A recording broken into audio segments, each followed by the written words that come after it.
Jeshi la Polisi mkoa wa Mara katika wajibu wa kusimamia mnyororo wa sheria limeona picha mjongeo za BAWACHA kwenye mitandao ya kijamii zinazohamasisha kufanya maadhimisho ya siku ya wanawake duniani tarehe 8 mwezi wa 3 2026 mjini Msoma mkoani Mara.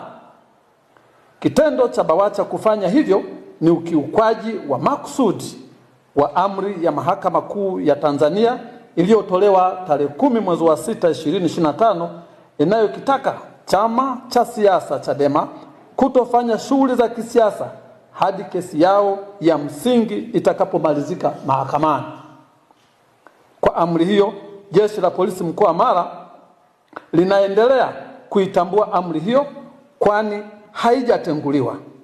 Kwa maana hiyo, tunawashauri Chadema kurudi mahakamani kumaliza shauri lao badala ya kukaidi amri ya mahakama ambayo kimsingi ni dharau kwa mahakama, contempt of court. Kadhalika, tunawataka viongozi wa BAWACHA waliofanya kikao cha maandalizi kufika ofisi ya mkuu wa upelelezi wa mkoa wa Mara tarehe 2 mwezi wa 3 2026 kwa mahojiano.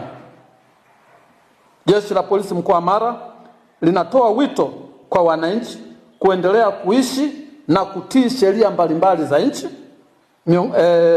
miongozo na taratibu za mnyororo wa haki jinai na kuacha kujichukulia sheria mkononi.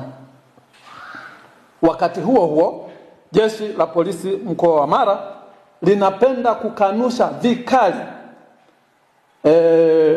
picha mjongeo zinazosambaa mitandaoni zikieleza kwamba wilaya ya Bunda, huko wilaya ya Bunda mkoa wa Mara, yupo mke wa askari polisi ambaye alishambuliwa na vikundi vya kihalifu vinavyojitaja kuwa TFF, jambo ambalo si kweli, ni picha zinazotengeneza ili kuwaletea hofu wananchi ambao wanaendelea na shughuli zao za kujiletea kipato. Kwa hiyo taarifa hizo wale wanaozipata wazipuuze.